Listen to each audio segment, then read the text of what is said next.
out, sir. Get out there. Oh. Signed by that. Deputies? Who's that Ryan? Deputy Sheriff? Deputy Dog. One more thing, downstairs. Called him, he said, more, more. This is your commission use folder. Yes.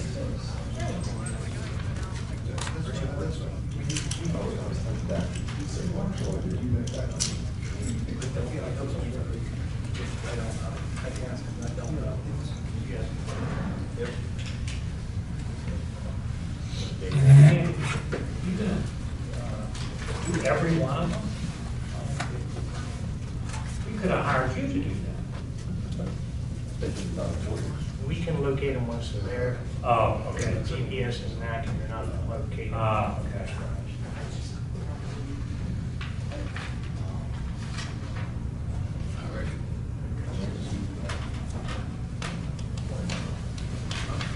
So that's good. Andy.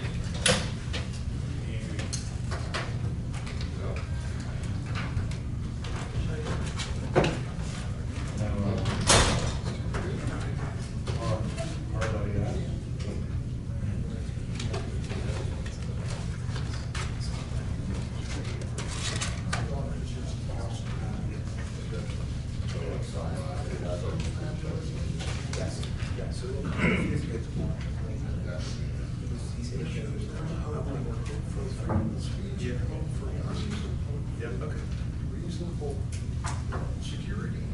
Okay. Oh, shit. That's good. I was looking at that.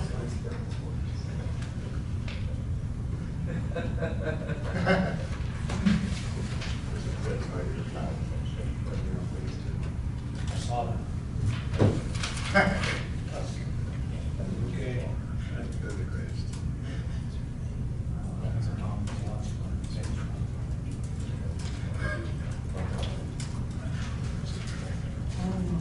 Call this afternoon.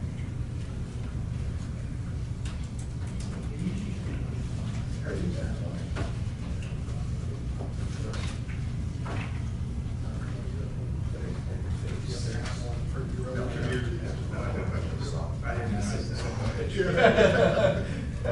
I know her. She's awful. Too crazy.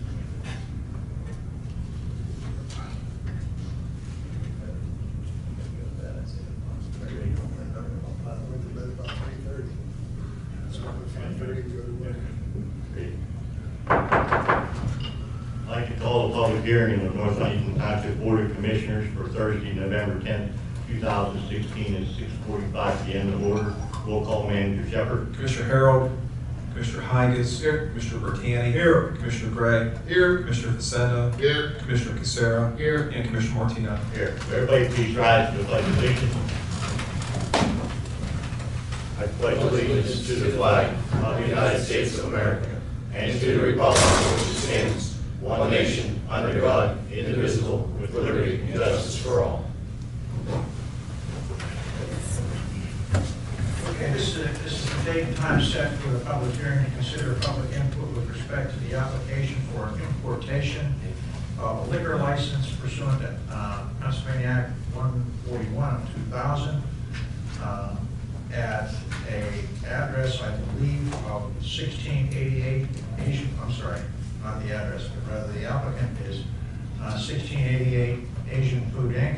The property that's in question here is located at 12120 Route 30, Suite 170, North Huntington, Pennsylvania, 15642. Again, this is a requirement under the Liquor Control Board law.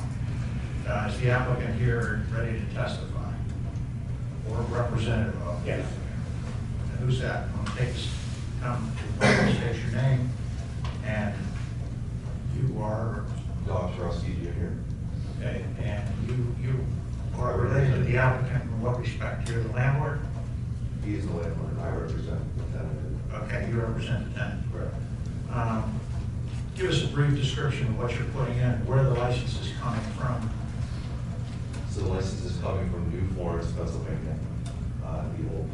Treetop Diner, and it's being transferred to Norwood Town Square. To the right-hand side of Planet Fitness. It's a sushi hibachi style restaurant my client is putting in, so he has other locations. And I have a link for that, if you guys would like to look at that. Does he have other licenses?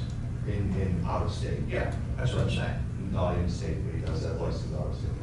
Okay, what's the name of the restaurant gonna be? It's a Tommy Japan, ATAMI, Japan, which is a city.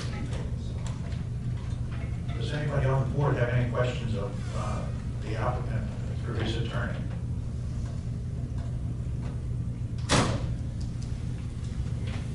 So it's gonna be a restaurant? Correct. How many seats? I believe it's 96 seats. 96 seats for bar, of course.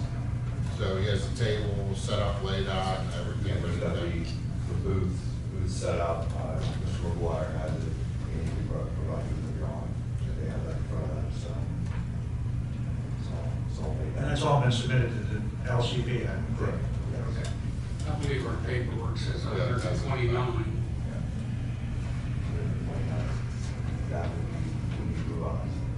This is not 129. So that would be what? It would be, have to be revised. I believe it's not 129. It's under 100 for sure for the sprinkler system. We did, Ryan and the landlord did not put in the sprinkler system, so it's under 100 for sure. That would be revised. Okay, does anybody else have any questions? Again, this is kind of a perfunctory act because under the LCB law, you really don't have many grounds to deny such an application. They're limited to churches, schools, things like that. You're within a certain number of feet. But you really don't have any, they don't give you many grounds to deny.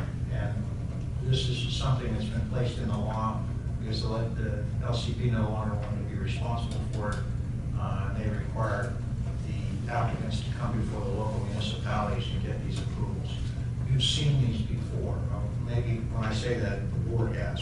It might be new to some board members, but some commissioners, but you know, we've done this before. So without any further questions, then I would suggest that you make a motion to close the testimony in this matter. Is there, yeah, John makes a good point. Is there anybody from the public that would like to give any input one way or the other concerning this matter? Seeing none, then so it would be appropriate to enter a motion to close the public hearing.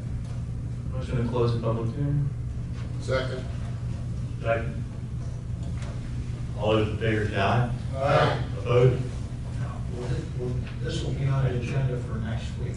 Next week's agenda, the board will take action on this formally for a vote for approval or denial of our meeting on Wednesday. Thank you, John. Appreciate it. That's at 6:50.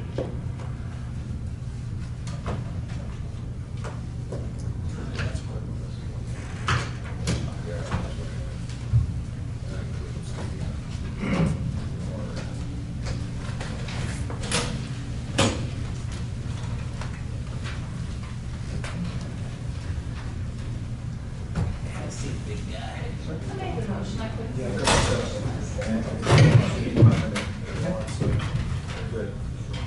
See, they gave you the dress code? Yeah. You did much better.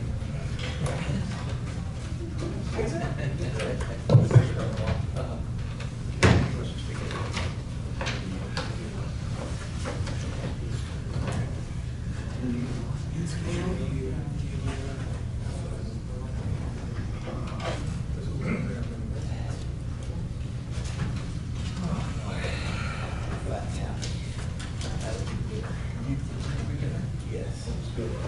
I went to this little place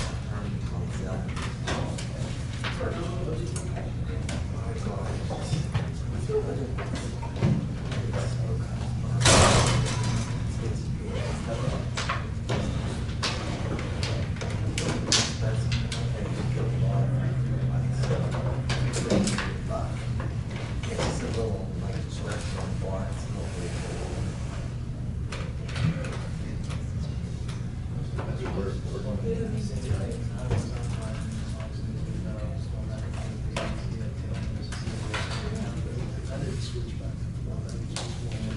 should. But it was funny, I saw it.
Let me tell you, well, he didn't switch up, but he mentioned that the other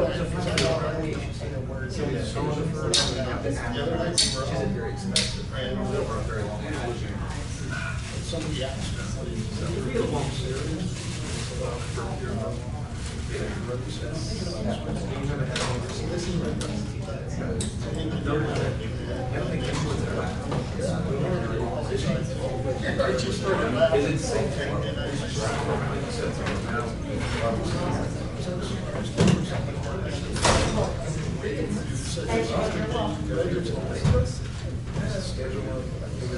Hi, Rodney.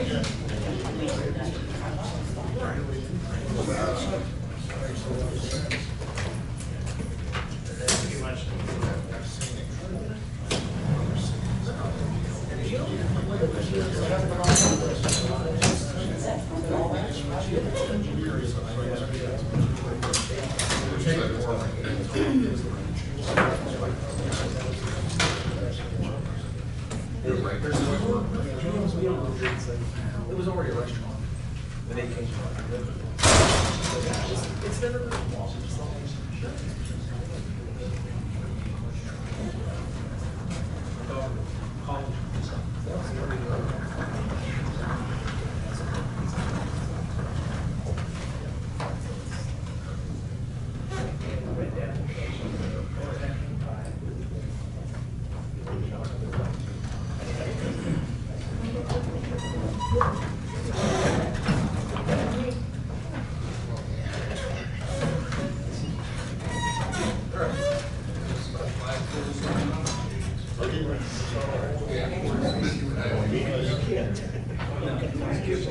You don't get the photo.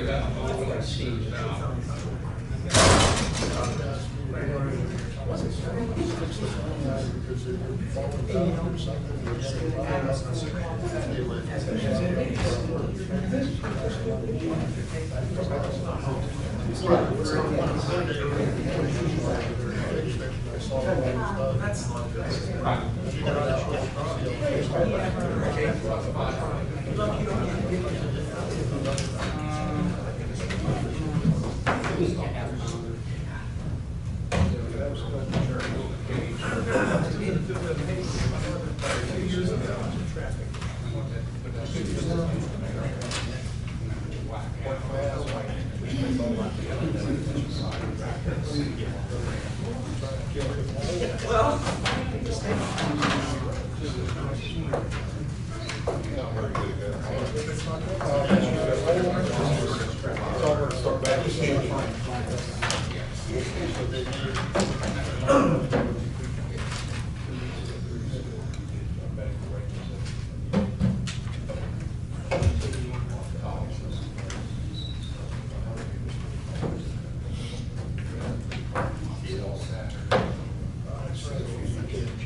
About 10 minutes later, I come back. Not surprised. That's really, that's it'd be fun. So, yeah. It's still getting on stuff.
I'd like to call a special meeting of the North Huntington Township Board of Commissioners for Thursday, November 10th, 2016 at 7 p.m. The order, roll call, Manager Shepherd. Commissioner Harold, Commissioner Higas. Here. Commissioner Bertani. Here. Commissioner Gray. Here. Commissioner Casenda. Here. Commissioner Casera. Here. And Commissioner Martino. Here. Please rise for the Pledge of Allegiance. I pledge allegiance to the flag of the United States of America and to the republic for which it stands, one nation, under God, indivisible, with liberty and justice for all. Please remain standing for a silent prayer for the police officers who can in person.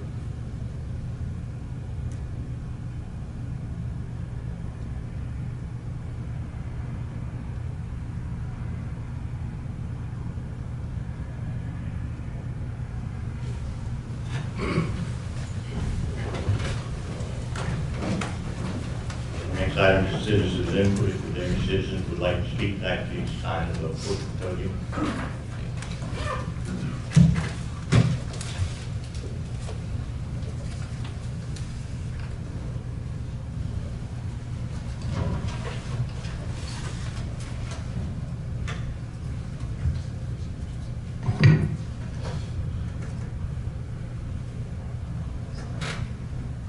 We have one citizen tonight, Carla Stapp. Please state your name and address for the record, please. Carla Zapp, 8970 Oak Street, Westmoreland City. Okay. I'm coming here to ask for help. I have been in touch with Mr. Shepherd quite a few times with emails, phone calls. Since last March, when they started resurfacing, milling and resurfacing Oak and Altman, I live on the corner. I had to get to the nursing home to take medicine to my mother. I started up Altman Street out of my driveway. I got halfway up Altman Street toward First Street, and two gentlemen, not knowing who they worked for, they were working on the road, told me to turn around and go the other way. So that's what I did. And when I did, they had already started milling Altman. There was a big drop off, which I didn't realize how deep it was. I turned around, I pulled into a driveway, backed up, and heard a crunch. And what happened was I pulled the front guard off of my car sits low. I didn't do much of anything about it at the time. I just had to get the medicine to my mother. I had it checked out later. Actually, I called, let me back up. I saw some other men working on the street, not knowing, were they from the construction company, engineers, township. They told me to speak to Bob from the engineering firm. I told him what happened. He said, how much do you think it'll cost? I said, oh, parts maybe $200, $300. Well, I didn't take it to the garage. I didn't have time to take it to the garage beyond that point. I took it the next day, they pulled it up, looked underneath. I had further damage underneath, which came to maybe $960 some. All this information was passed on to Mr. Shepherd, Mr. Albert, to Liberoni Construction Company, Liberoni, and also the owner, and also Lassiter, who works for him. I get this email saying that there was this notice on the road, no through traffic. So apparently nobody read anything I wrote. There was no other way I could get to or from my house other than if I went Altman. Either Altman down to Broadway or Altman up to First. I just feel like I'm being pushed around. I have no support from anyone from the township or anyone but Bob Robertson from the engineering firm. He has always gotten back to me quickly. He's trying to help me out. I know there's at least one other claim, if not more. I just feel like nobody wants to take responsibility. There's too many people involved. The construction owner, or Lassiter, that works for the construction company, said he talked to his men, and two men, they can't figure out who told me to turn around. It's a shame on me that I didn't get their names. Now meanwhile, I'm just stumbling around here. I just don't think it's fair.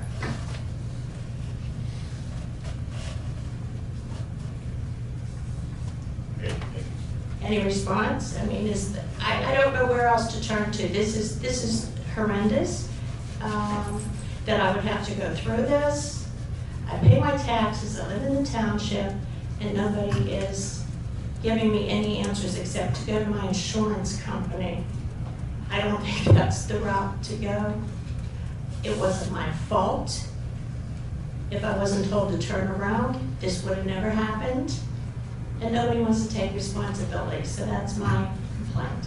Okay, thank you very much. Thank you. Anybody have any suggestions, comments? let me give you a little bit of background, and Bob can do the same, but I'll give you just a little bit of background. I spoke with Ms. Sapp probably 2 or 3 times, and she's spoken probably with Bob even more than me. And I would say that how she's relayed it is it's what's transpired.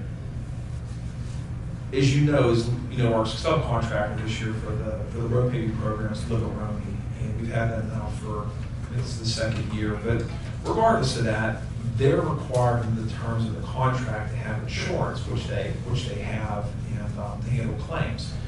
We don't obviously pay any claims that they would have directly from the township. So this claim came in, I think it was probably within a few weeks when Bob was having difficulty dealing with the contracting company. I think he made me aware of it because it was becoming a problem.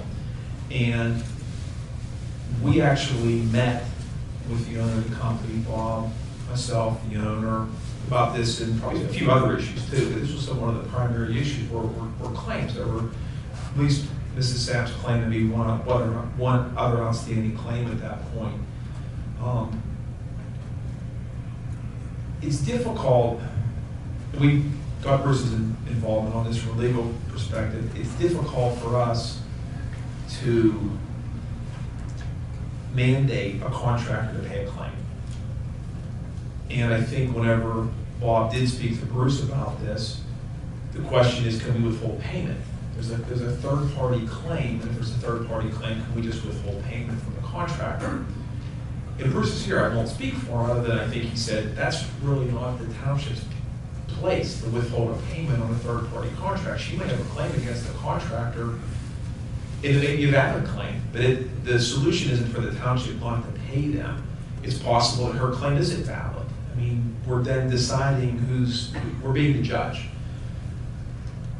The contractor ultimately, I agree, said, we don't believe we're responsible, it's not our fault, which I think Mrs. Sapp has a very compelling story. We told her that, and I think Bob felt very compelled with her story and believed it to be true. But we don't have the ability to pay that claim, or if we can't force something, I guess we could take Liveroni to court, but that doesn't seem to be the place for where we would want to be. I actually recommended to Mrs. Sapp to turn it into her own insurance company because they can then handle it for her. Sometimes when you're dealing with other insurance companies, to me that's the way to handle a claim, especially if it wasn't her fault. But I don't think she wanted to go that route, which was her decision at that point, or potentially even, file a claim in court, small claims court over the magistrate. I believe that Mr. Robinson would be a witness for her, a compelling witness. That all being said, we still have a final payment to make to Liveroni that's well in excess of $900. And at some point, that'll be brought to you probably, if it's not this meeting, Bob, it'll be next meeting. I think we can have it to you this meeting. It's something the board may want to consider, although I will say that unless the solicitor has a different opinion, he may advise you that that's not the way to handle the claim. He might not make final payment to the contractor. So, Bruce, I'll just mention it to you because I know Bob talked to you directly about these This claims. would not be a legitimate reason to deny him payment. I mean, there's a remedy here. All right, let's not kid ourselves. The remedy is, if she's dissatisfied with Liveroni's position on this, she can go over to the district judge's office, file a complaint, serve him on them. If she wins, she gets her money back for whatever the costs are on that, plus whatever the award is. But there's a dispute as to who's at fault here. And that's not our bailiwick. We don't do that. Not only that, you as the township have immunity from this kind of thing, so you wouldn't be paying it anyway. The facts are obviously an unfortunate fact situation, but to me, there's a remedy, and that is to go over to the courts, over to the magistrate's office, and tell them what happened, and possibly get the township engineer in as a witness, and have the district judge enter a judgment against them. Then now she can collect it, because certainly Liveroni has the money to pay if she's awarded the judgment. I mean, that's the remedy. I don't know if there's any other questions from the board or not. on that, or? Bob, anything on your end? I know you tried to the best of your ability to get this claim paid, because you don't want any outstanding claims at the end of the contract. We really take that as a serious matter. If there's any claims against one of the township's contractors, the first thing is you put it in writing. And I make sure that it comes to me first, then I forward it on to the contractor and keep the claimant to fall to. And I'd be glad if you do go to the District of Justice. I would be more than pleased to be there as a witness to support you. She does have a very compelling claim here.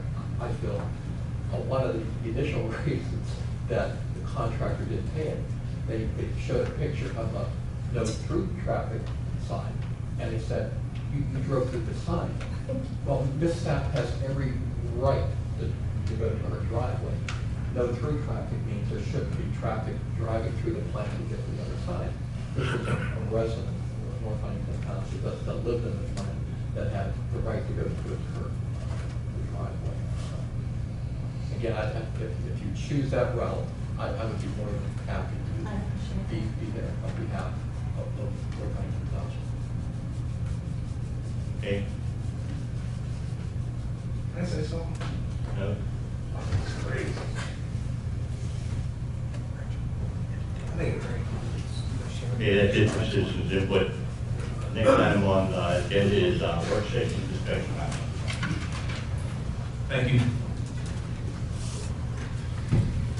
The only order of business I have tonight, other than our planning commission items at the end of the meeting, is the proposed 2017 budget. Everybody has a copy of that, and as you can see, we have all the department directors here tonight to discuss potentially any questions related to their budget, and also Bob Robinson to discuss the road program and any of the capital projects he's put together for us. And the only person that could be here tonight was Gene Commando for emergency management. Gene was not available, he's out of town tonight, so if there's any concerns with anything in emergency management, although usually that's a pretty small budget from a standpoint of our overall expenditures. I'm going to go through an outline that I have prepared. It's just some of the highlights. You have this. I wanted to mention it again, just as kind of a basis for our discussion tonight. And then I'll go through each department, primarily in the general fund, the capital reserve fund. Those are certainly our larger funds from an expenditure standpoint. We'll talk about those, but if there's any questions there about any of the other funds, even towards the tail end of this, we'll certainly talk about those. We can spend as much time as we need to tonight on the budget. If we certainly don't wrap up for any reason, we can reconvene next week and have as many meetings as we need to get the budget approved. Our goal is to have the budget adopted at our regular meeting in December. We have to formally adopt it before the end of the calendar year. So that being said, again, let me just give a few of the highlights for 2017. First one is that, as the board knows, everybody's aware that we recently adopted the strategic plan for North Huntington. It's our first one we've adopted, I believe, in the history of the township. And some of the items that came out of the strategic plan were cost items. Some are not cost items, they're more administrative. I didn't discuss those in the budget, but the cost items I did discuss, and I want to talk about a few of the highlights that came out of the strategic planning process. The first is a technology analysis. In 2017, the goal is for departmentally, all the township departments to look at improving technology, to determine how technology can assist providing better services in North Huntington Township in various departments. The goal is to do the analysis in 2017, and the secondary goal would be whatever comes out of that analysis to implement that in 2018 and future years. So 2017 is a planning year, it's an analysis year for all the departments. Then future years, again, if there's cost items related to technology, those would be included in future budgets. The second item, again, is a cost item, is the customer service training program. That was a key component in the administration department strategic planning process. And we also talked about expanding that not only to administration, of course, but all the townships departments, and starting with the ones where there's more citizen contact But ultimately, almost every employee in North Huntington has the ability to have some level of citizen contact. If it's our employees at the parks, public works, they're dealing with citizens that talk to them, ask them questions. So that's something we wanted to put together. Again, the goal is to plan that in 2017, determine what the best fit is for us for the various departments, and implement a program in 18, and then have that implemented. That's going to be a standard operating procedure of the township, prior to recurring training, initial training for new employees. That's a component of the strategic plan. The third item is Parks Department planning projects.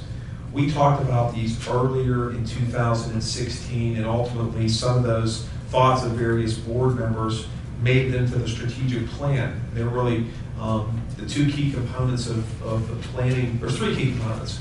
One is an update to our current Parks and Recreation plan. That plan's about 10 years old now.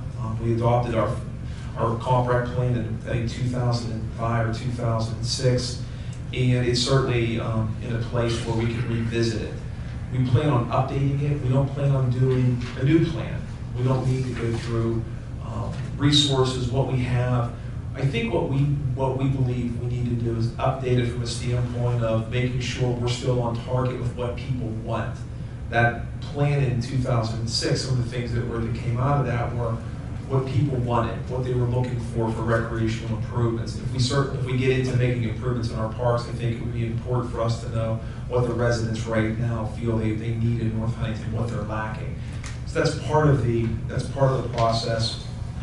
The other two pieces, again, came out of the strategic plan and out of some of the discussions of the board. One is a master plan for Oak Hollow Park, which of course you know that Indian Lake is our flagship, and it's certainly not as developed as Indian Lake. So that's Plan 1. And Plan 2 is Markview Park. Markview Manor Park, again, as you know, we took that property some time ago, pretty much as green space. It was given to us by the Civic Association, who no longer could take care of the property. We maintained it as such, but we're looking at what potentially we can do there to develop that into a community park. So those are the planning projects for the Parks Department that came out of the strategic plan. So those are the big ticket items for 17 that come out of the strategic plan. A few other highlights. One is, as the board knows, we're planning on doing exterior renovations and repairs to the townhouse. We went through that process, I believe, back in July and August of this year, and the board agreed upon a scope of work for the outside of this municipal building. We have budgeted tentatively $255,000 for all of that work, so we plan on that occurring in 2017.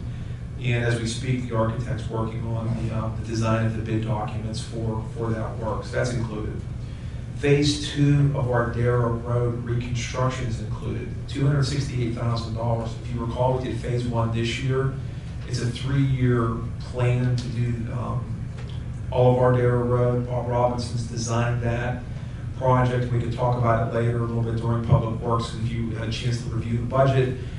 He does have a piece of our Darrow Road that he's recommending for widening because it needed based on the width of the road. So that's the cost item for our Darrow Road. If we do that this year and finish it in 2017, that would complete our Darrow Road reconstruction project. We've also included funding in 2017 to totally replace the township's website. That's a project that Mike Turley will be working on. It's one that he's been interested in probably for at least a year. I'm not sure when he started the process, he was looking at replacing it. He wanted to upgrade it, but I think based on where he is right now, we're probably looking at a different vendor and doing a complete overhaul of our website. So we have funding in there for that. On a positive note, 2017, we're going to have a reduction in workers' compensation premiums for the township, approximately $100,000. That does not include the volunteer fire departments. That only includes township employees that are paid employees. So that's a $100,000 decrease. We were able to use some of that money, obviously, for various projects we're looking at. Spend down, we've been doing that for a few years. Sometimes we don't spend down quite as much as we think. We get some additional revenues in, we don't spend as much. But in 2017, the budget's aggressive. It plans to spend down $2.7 million approximately. Of that, $408,000 is being planned to be transferred to the capital reserve fund to fund capital projects. So there's a significant spend down. as you know, our fund balance is healthy. It's been good, and I anticipate it to be good again at the end of this year. But if we do all these projects in 17, it'll be a significant decrease in the fund balance. You also have in your budget book the 2017 through 2020 capital improvement plan. That's just a little bit of a long-term planning document we put together every year. We add a year to it every year so it stays current for the board to look at, some future costs we're looking at from a capital standpoint. And again, everybody should have a copy of the strategic plan. We give you the final approved plan as part of your budget book, just so you can have that from a reference standpoint. So that being said, that's just my overview. And again, starting with the general fund for 2017, the first thing we do is look at revenues. There usually aren't a lot of questions on the revenue side. Again, my goal is to project those as closely as possible. If I'm going to err, it's going to be on the side of being conservative. I don't want to project any revenue that we're not going to receive. That would create a problem for us. So I think most of our estimates are pretty reasonable if you look at them and you look historically at what we've received versus what we've budgeted. So I don't know if there's any questions on the revenue side of the general fund budget. I'd be happy to answer those, but usually the expenditures are more of an interest than the revenues.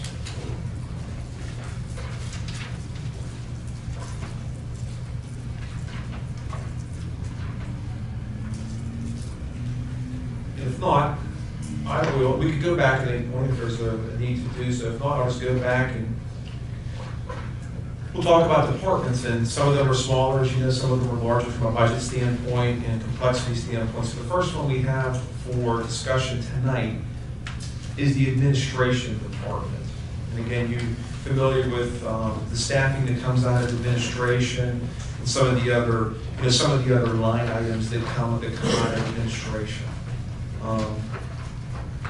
Some of our larger projects this year will come out of there from the standpoint of, as I mentioned earlier, the townhouse renovation project that's included in administration. So if there's any questions on administration, what we're doing differently, what the changes are, I'd be happy to answer those. Or if there's any other projects that the board is interested in concerning the department, we can talk about those.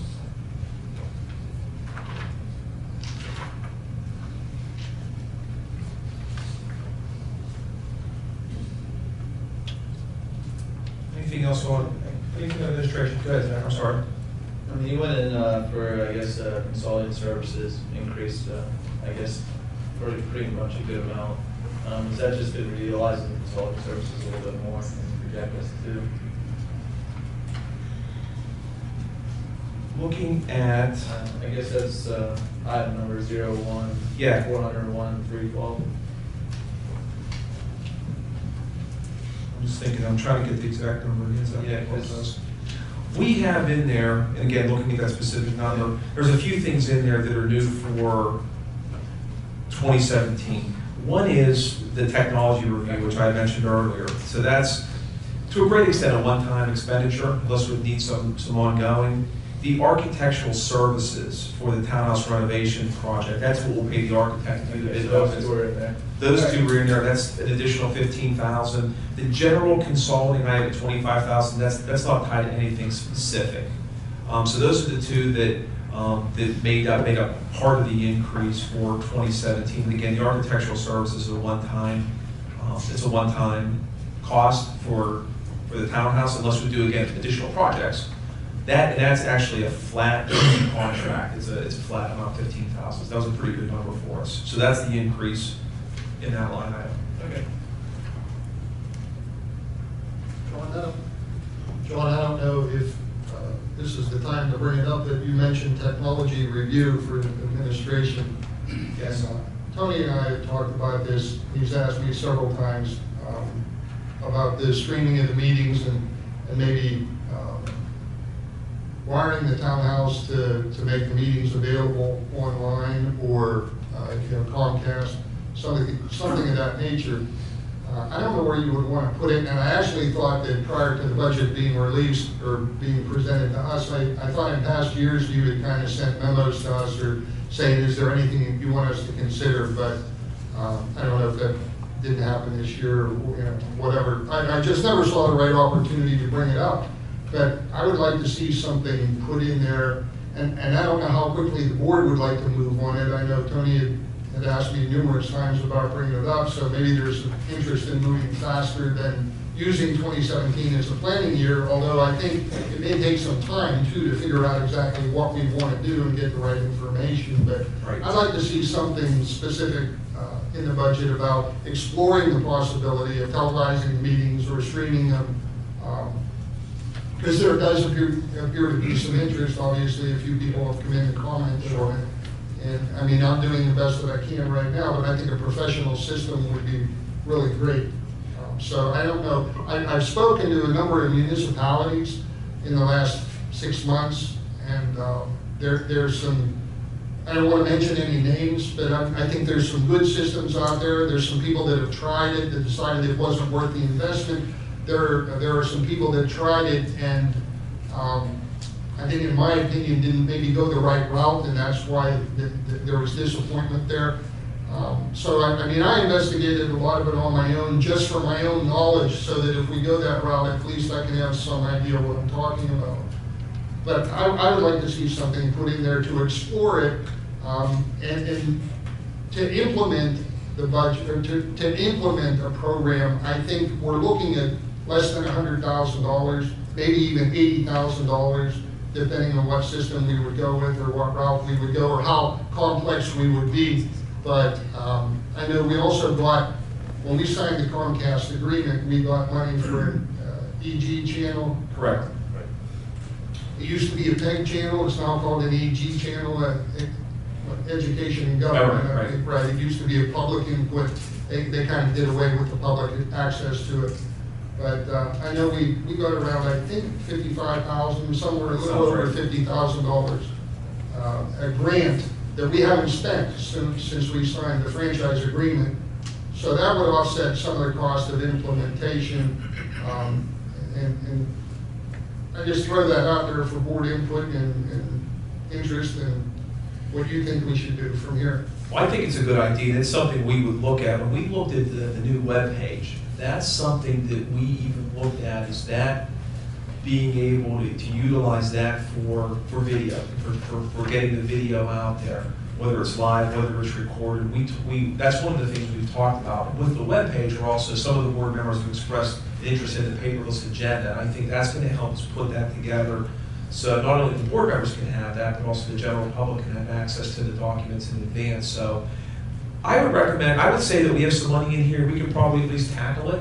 Definitely figure out what the best way to go is, and if we need to add some supplemental money during the year, if the board's willing to do it, that wouldn't be a problem doing that. I just wouldn't know what to put in financially right now, but I think we have enough money in here to determine what the best way to go is.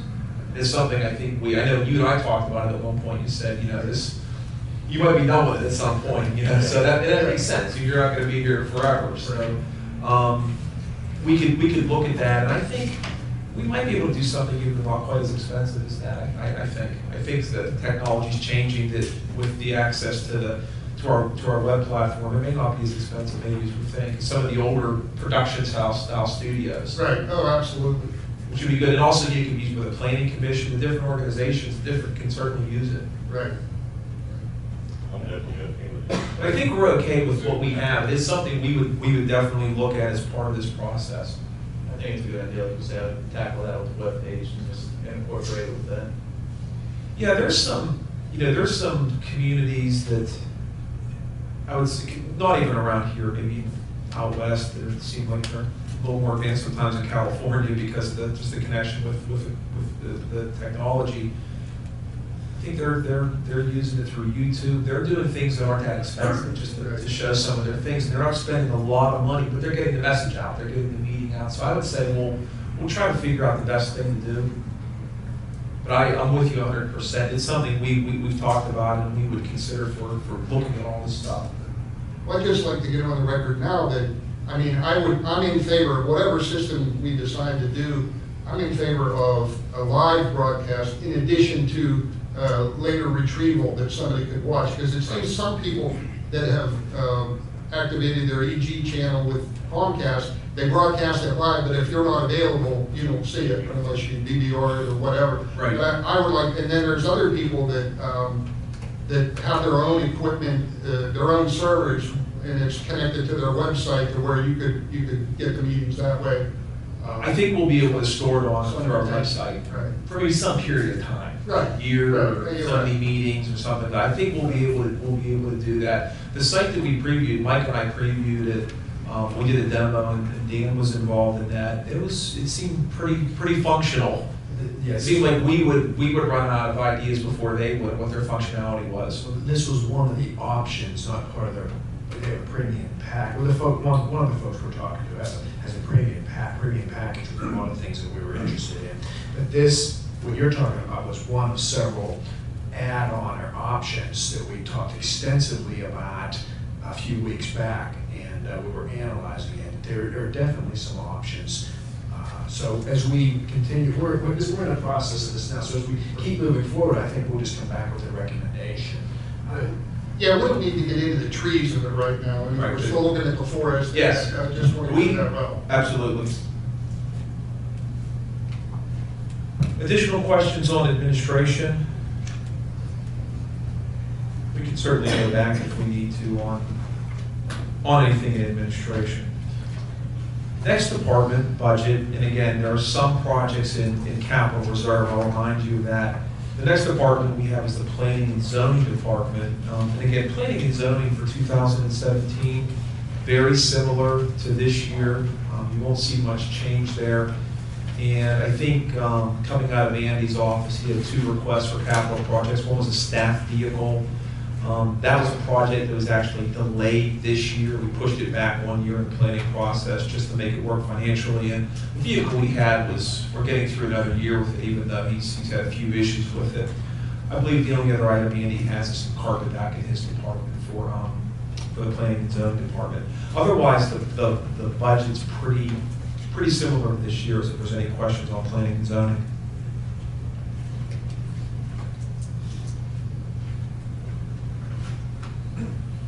I just had a question that actually tied in with both the technological analysis and Andy's department. Okay. Will that look into Wi-Fi in the cars? Everything. Okay. We're going to look, and whether we do it or not is an uncertainty, but we're going to look at all the departments and what would make sense from the standpoint of Wi-Fi in cars, whether it be trying to do reports on tablets, whatever seems to make the most sense. What I didn't want to do was just jump into something without knowing that it made the most sense. And my thought was to do an analysis and pick the right technology for us rather than just trying some things. But absolutely, it's going to be in planning. It's going to be in public works, parks if necessary. Our police department, in Rod's here tonight, he's been involved in probably every project we've done with technology. They're the most advanced. They certainly are pretty advanced when it comes to what they're doing, and they're doing a lot of things in the cars. They're coming back here. They have automatic download of the reports. They're pretty advanced, so they can help the other departments with what they've learned to be successful projects for them. Any other questions on planning? If not, I'm going to jump to Public Works.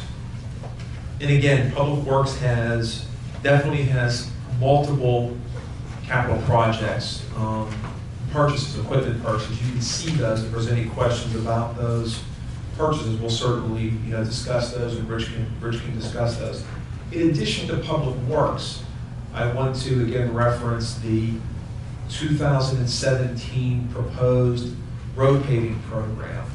With Bob's assistance, we were actually able to get in front of you the plan for next year rather than later in the year. This is probably the earliest we've been able to provide it.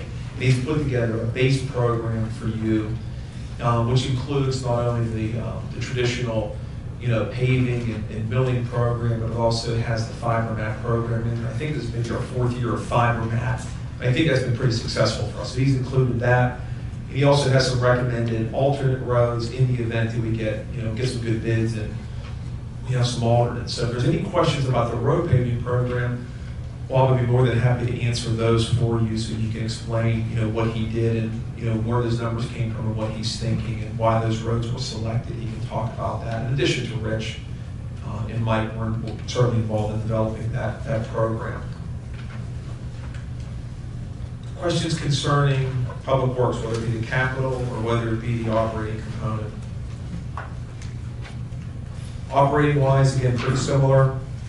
Staffing wise, it's similar. We have the crack sealing program again for next year.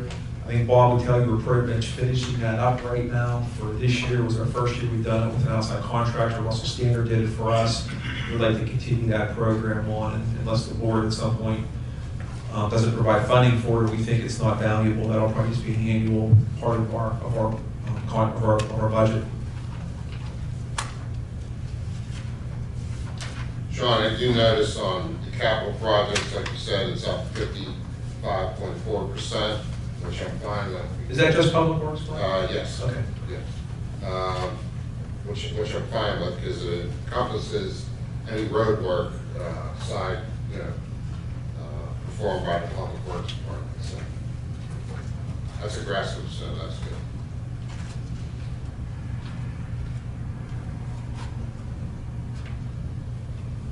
Questions on public works? Anybody have anything for Rich or the rest of the staff? Okay, thank you. And after, depending on how the meeting goes tonight, and depending on where we go, if we feel relatively confident about our 2017 road paving program, Bob's going to start working on that. So we're going to be in the process of bid documents, and I think his opinion is the earlier we get out, the better. We were out pretty early last year, but if he could get it out a month or two earlier, I think he'd be happier. We'd like to shoot for February this year. As you said, John, the earlier the better. The earlier the contract is started. Those are good numbers at this point. We got some good prices for this year. Yes, we did. Next budget, Parks and Recreation. Again, some capital projects, capital purchases for Dan Miller's department. And also, we talked earlier about some of the projects that came out of the strategic plan, and those are planning projects, 2 master plans for Oak Hollow and Murphy Manor Parks, and then also an update to the township's current comprehensive Parks and Recreation plan. Again, from a staffing standpoint, Dan's department, not relatively stable, it is stable. If you saw, Dan did have a few additional requests for staffing in his department. And, you know, in the grand scheme of things, in a perfect world, Dan has some merit to his requests. I do get concerned about adding additional staff, expanding too much, only because I think there's some costs there, and our budget's pretty aggressive from a capital standpoint. I do get concerned at some point that, you know, the staff will be additional cost for us that could be a problem down the road. So I appreciate Dan's requests. They're well thought out. And by me not including them, it doesn't mean they don't have merit. I just think financially, you know, we're being conservative financially, and I think that's the best way to handle it. His requests. Any other questions on parks? And just like I said with the administrative, the professional services is going to include a comprehensive plan for both parks as well. Correct. Both parks, 2 master plans, and also an update to the comprehensive recreation plan. There might be a little extra money in there. I mean, we tried to make sure we had enough. We get some preliminary estimates on those. Those certainly aren't finalized yet. We'll get some, you know, serious proposals from consultants and go with the ones that seem to make the most sense. Yeah, man, it looks like you guys kind of split the difference, because I don't think we use what we budget a lot of times, so then add the whole 75,000 to it. Just right.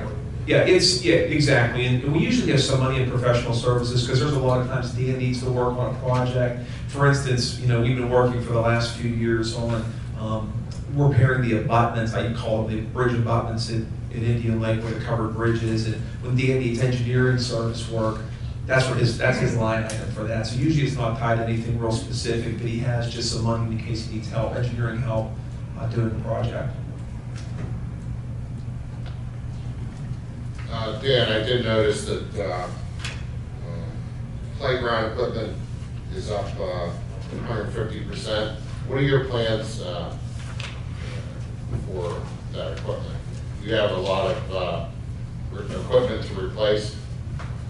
No, Commissioner, actually, it's not a replacement of equipment, it's actually new equipment that we're looking to install at Indian Lake Park. There's also some money in the Parks Fund that you'll see later on when John discusses the Parks Fund for the fitness equipment at Indian Lake Park as well. So we're looking at new playground equipment to tie in with our pavilion over there on the back half of Indian Lake Park. Good. I also see you have Indian Lake lot paving that's planned for next year. Yeah, the lot paving is something that John and I have talked about as frequently as today, quite honestly. But it's This is something- the rear parking lot. I'm sure everybody read that where you have new pavilion, just for clarity. Right. You know, we've done a lot of work over at Indian Lake Park, and John mentioned, and I appreciate his comments, that Oak Hollow Park is our flagship. We like to think of Indian Lake Park as our crown jewel of the park system. And with that new pavilion that we put in over there, obviously there's a lot more foot traffic and resident traffic that comes in and utilizes that back pavilion. If you have come through that back entrance, it's a war zone coming in there on that back parking lot. So that's something that we would like to dress up, obviously to make a nice appearance for those that are renting the facilities. And it's something that has been in our budgeted plan for probably 2 years now. 2 years ago, we were a little late in getting it in when Bob came on board. And then we got some true numbers from Bob that helped us put pen to paper here in the budget. Yeah, when we put the estimate together, I know that Bob Robinson provided a few different suggestions, and I think we picked the one that we thought would provide the most longevity and also the best product. We could go with some sort of tar and chip, and we just thought we'd be better off looking at an asphalt surface, do it right the first time, and be done with it for many years. And at some point, maybe you fiber mat that, and maybe 10 years down the road, you fiber mat that to preserve the longevity. But we really wanted to make it first rate and for Indian Lake rather than going with something a little less from a treatment standpoint. But if the board had concerns about the cost of that project, I think Bob could design something that would cost less. It just wouldn't. It would be first class in my opinion. And lastly, the signage I noticed in there, is that for all parks, Dan? Yes. Okay. That's with the new logo. It's something we even looked at this year, just couldn't quite get finalized. That would incorporate the new logo and maybe even some backlit signage on a couple of the larger parks. Thank you. Additional questions on parks?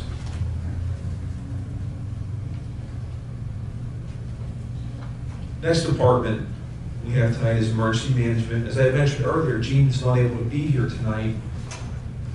Their budget stays relatively consistent year in and year out. Their probably their biggest line item is training.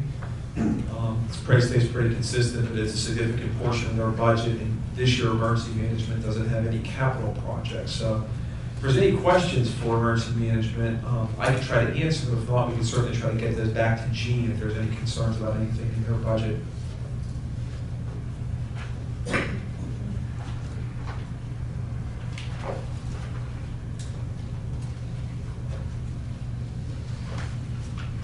Anything on emergency management? Anything comes up on that, we can let me know after. Most of that seems to be a lot of training.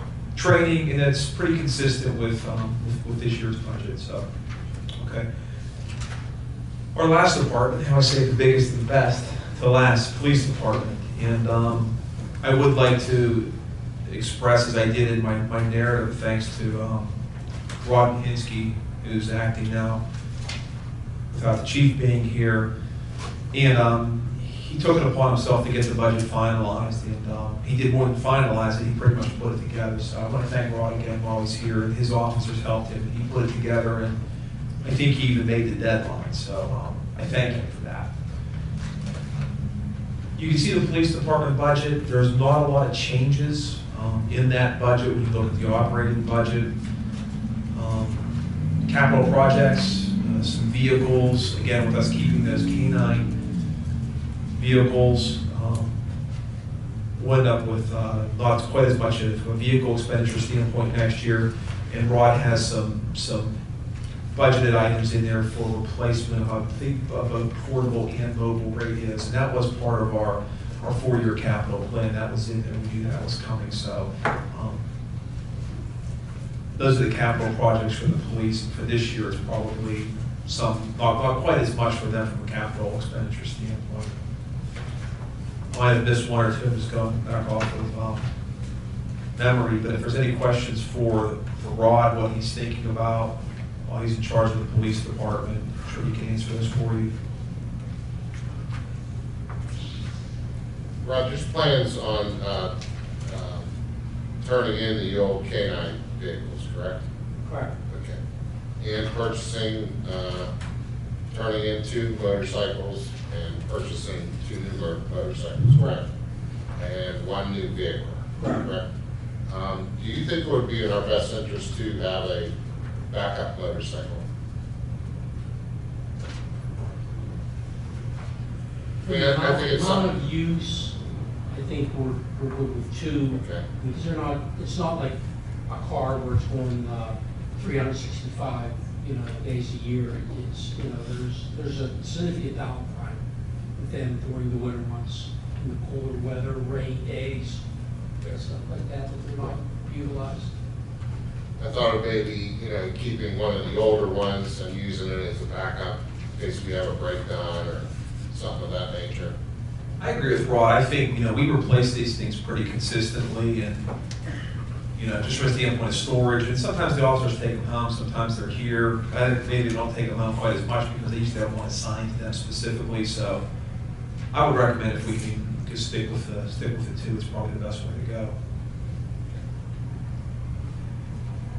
The only other thing I noticed was the increase in overtime, and I can understand that is, since we were 10 months into 2016 budget, that looks about what it should be anyway, so.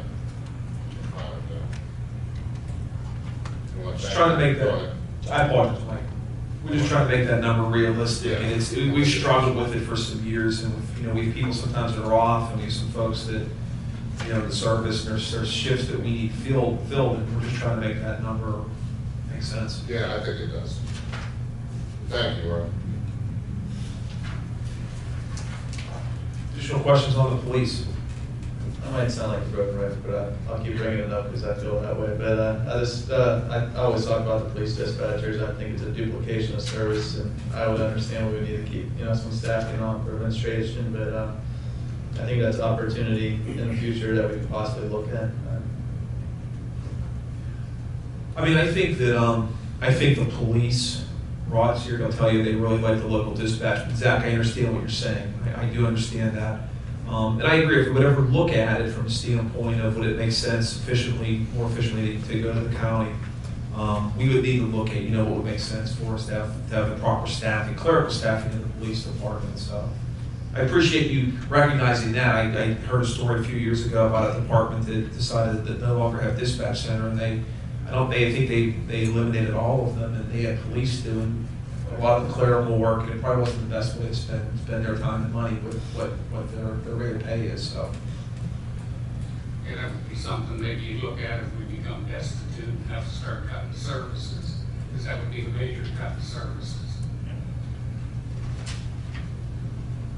any additional questions on police? I'm going to switch to, and that's the last department, and if there's other questions, we'll certainly answer them, talk about them. But I do want to switch to some of the other funds and just kind of talk about them briefly. You know what they are. Our liquid fuels funds, the money we get from the state of Pennsylvania, and that comes back based on the gasoline tax. That's been going up for us the last 4 years because of the increase that the state did some years ago. We've been getting about an additional 20% per year. I think for next year we'll be over $1 billion, which is a nice sum of money. It's really helped our road program. And that's where all of our salt purchases come out of. They come out of the liquid fuels fund. So salt and road paving, that's what we do with liquid fuels. Water fund is one that we utilize for fire hydrant service. If you looked at the water fund this year, one additional project is in there. Normally we don't have any projects in the water fund. We just pay for our fire hydrant service. We had talked earlier this year, Commissioner Bertani had brought up the possibility of utilizing some money in the water fund, which has a significant surplus in it, to identify fire hydrants throughout the township, whether it be through some sort of reflective marker in the road or possibly a flag system, something to that extent. I did include funding for the reflective marker system. Rich Albert was able to get some quotes on what it would cost to put those reflective markers in. And you'll see that as a special project in the water fund for 2017. Commissioner Bertani, I have a feeling maybe you're not 100% settled on where you recommend we go, but at least there's some funding in there. Well, the chiefs actually finally did come to consensus, they want to go with the robot markers, the reflective markers. Okay. That just happened at the last meeting, last week, I think, or the week prior to that. So that's probably a decent number then to work from. I believe so, yes, absolutely. Parks Fund, Dan Miller brought up earlier, as you know, the Parks Fund's the money we receive from the fee in lieu. It's money we receive on every building permit issued in North Huntington for parks improvements. One planned project for next year, it's fitness equipment at Indian Lake Park. It's a project that Dan was looking at even for this year, but I think what he's looking at for next year is more extensive based on some feedback he's received for what people would like to see at Indian Lake. So that's also in there. Our streetlight fund, I mentioned in the budget narrative, and I'll just bring up briefly again that we may need to make some increase in the streetlight assessments just to ensure that we cover all of our costs for the streetlights that we have out there, whether they be the old style overhead lights or the individual streetlight districts and the various plans. We're trying to do an assessment of that now to determine exactly what sort of increase we would need to be. Those are specific to the properties. The streetlights are paid for by the property owners that benefit from them. And that's everything I have on the budget, but again, I'm more than happy to answer questions or have any discussions about anything that I missed. I went through the departments, but I might have missed something too that you have a question about that's in there or something that isn't in there.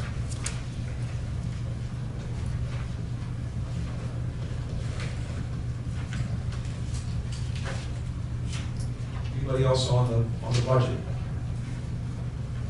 What I would recommend doing and what we normally do is after we have this meeting or whatever meeting we finally agree to a proposed budget, we advertise it. And once we advertise it, it's formally available for public inspection. And then we take action on it in December by advertising the ordinance and the accompanying tax rate. So what I'm going to do based on where we are tonight is I'm going to include this on the agenda for our meeting next week. It'll be a motion to advertise the 2017 budget. And if that motion is approved by the board, that's what we'll do. That's everything I have on it. Thank you. Thank you, Joe. Thank you. Our next item on the agenda is planning and engineering policy. Mr. Blanket.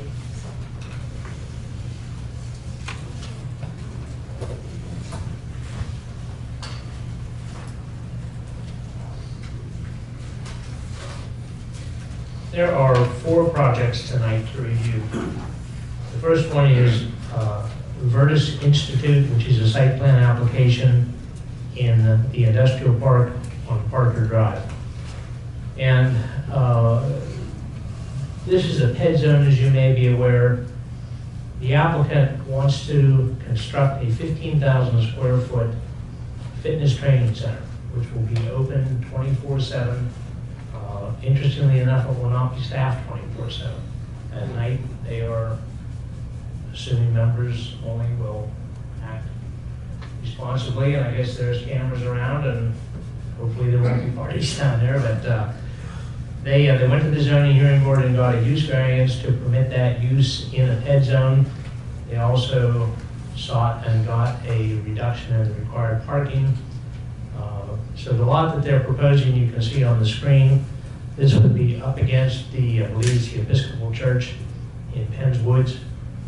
They're proposing a pre-engineered metal building.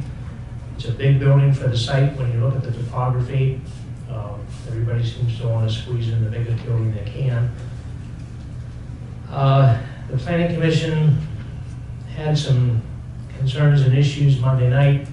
We're still waiting to get a lighting plan, which they were concerned about because this does abut residential properties, even though the elevation is significantly lower. And they're requesting a handful of waivers. They would like to come up with a signage plan, which they have not yet done, and that's very common, that people don't have that finalized at the time they go before the planning commission.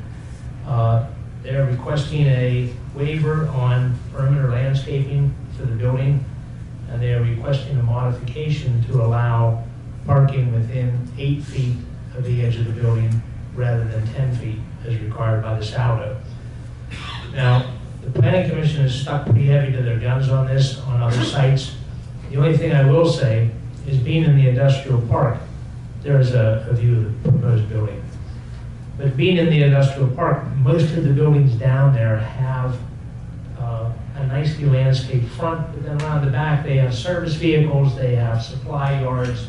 It's very common, if you look at the other buildings you can see in this picture, to have parking right against the side of the building. And their building, as much as I don't think it's an architectural masterpiece, it does fit in with the industrial park. It's what most of the buildings down there are. So the planning commission was okay with those 3 requested waivers and modifications. There are a handful of engineering items, including that photometric plan, that are yet to be submitted. No issue with sewage planning. That was approved years ago when the industrial park was laid out. So there is a recommendation for approval with those modifications from the planning commission. Andy, just to clarify, the planning commission was in agreement with the reduction of 10 feet? Yes, from 10 to 8. Any other questions? Andy, that reduction was so they could, like, get the parking against the building and against the roadway. They have enough room through there, or? It's I'm kind of- sure people want to walk. That's what they're going there for. But, It's a good point. But they're right into the hillside here, and there's a wetland area over here that they can't infringe on. So the only way they can get a 20-foot space against both sides with an adequate island between is to move that up about 2 feet. so without that, they would lose that parking, basically. Yes, yes. Or they could make the building a little smaller too, but nobody ever wants to do that. You know how that goes. 10 pounds of development in a 5-pound site. The next item is Tuscan Hills Phase 2.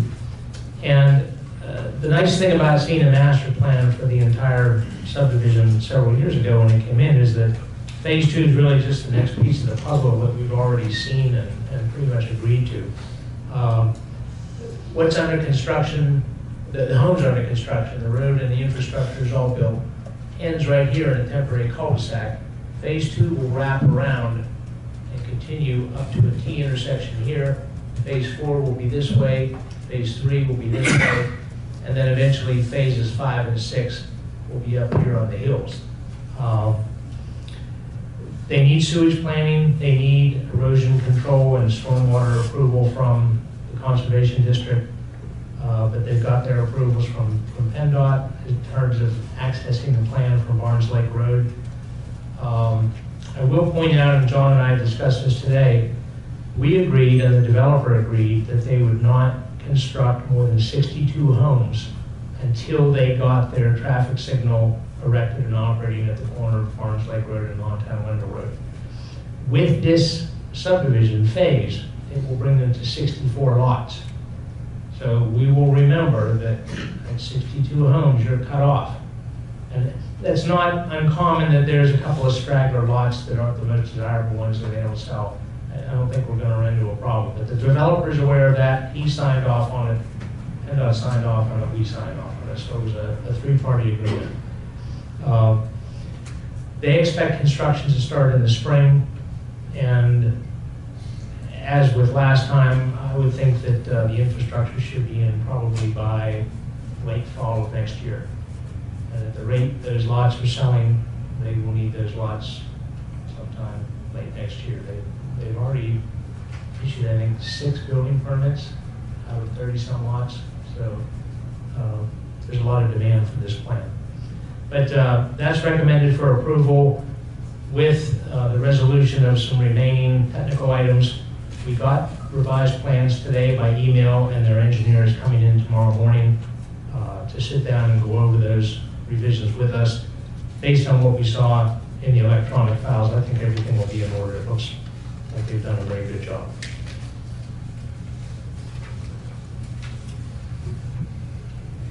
there's a detail just showing how the lots are laid out. And you can see up here at the end, it comes to what will eventually be a T intersection here up towards Farview Drive. Next item is Mountain Ridge Estates revision number 5. Mountain View Estates has been under construction since the early 1990s, and it was a long, long time before it took off, although it seems like now it's progressing pretty well. But they found as they got into a foreclosure on adjoining property that an existing home at the end of Backwoods Lane actually infringed onto the property of Mountain Ridge Estates. And so they decided the best way to resolve that was to sell, who eventually bought that home that was in foreclosure, that property, a wedge of land to correct that so that they have the setback they need for the zoning ordinance. So they're proposing to sell this triangular piece of ground or transfer it to the owner of this property that bought it from the bank when they foreclosed, and reconfigure these lots here as well as these lots here. These lots are making a little bit wider. And what Joe Hart explained to the Planning Commission was that while this plan was originally laid out as a PRD to have townhouses and single-family homes, it seems like the people that buy the single-family homes don't want to look out their front door at a townhouse across the street. Townhouse communities seem to do well when it's all townhouses, but the idea of a PRD where they blend the two together, it doesn't seem to sell. So what he has done is to kind of put the smaller homes towards the front of the plan, and then there's a, I don't know if you're aware, but there's a park in that plan that's maintained by the Homeowners Association. And then the really large, 500,000 and up homes sit back here on the cul-de-sac. So he would like to reconfigure these lots to eliminate the townhouses that were proposed here, and I believe these were to be quads or villas. He would like to make those single-family homes. They're not extremely large lots, but it does seem to be more in keeping with what's been built out there. One interesting aspect of this, and we've not been able to find anything in our research that explains why. While our PRD ordinance requires a 75-foot buffer around the perimeter, for some reason, this was a 40-foot buffer, this was a 75-foot buffer. So he has asked for that 40-foot buffer to continue around here, particularly with the loss of that triangle to give the adjoining house a rear yard. Planning Commission had no problem with that. Because of the topography, I don't think you're going to be, it drops off as you go down towards the road. So I don't think that's really going to be a bother or nuisance to anyone. So the Planning Commission recommends approval of this. There are no outside agency approvals needed, even though it adds one lot to the plan. Another lot was consolidated to install an in-ground pool, and therefore there's still a sewage tap available. Any questions? And finally, the last plan is the Gene Raymond plan. And this is a rather convoluted lot up at the end of Northview Drive. As it is now, there are two dwellings on one lot. We're not quite sure how that came to be, although they've been that way for at least 20 years. But Gene Raymond is selling the home that he had had there for many years, and he wants to divide off a piece of ground for one of his children to build a home over here. So to give this second home here that's on this lot a little more of a yard, he wants to transfer this piece of ground, the yellow piece, from this lot to this lot. So it's really just a boundary-like configuration. It's not something that creates new lots, but it will make a better arrangement for the homes.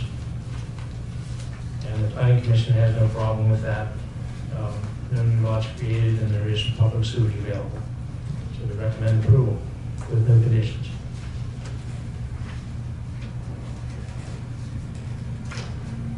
Do you have any other questions for Mr. Blanco? Next time, any further board comments?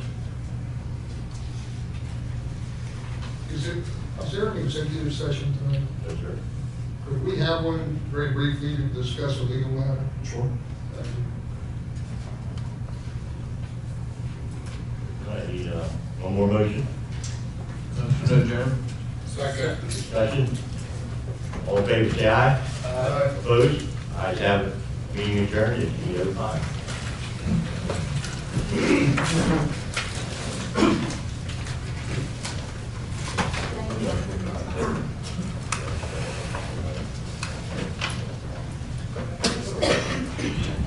Okay, now we go.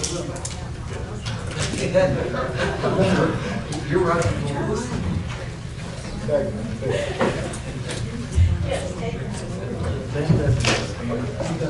Yes, it is. They're all going in November, all the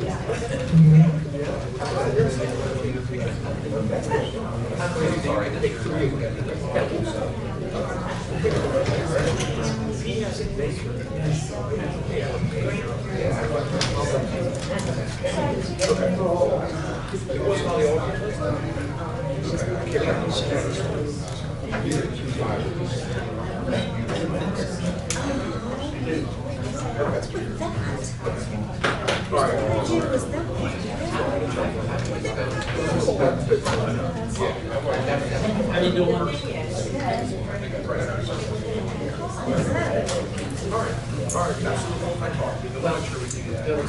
If I say he's ready to go, he is ready to go, but it's not gonna be like tomorrow.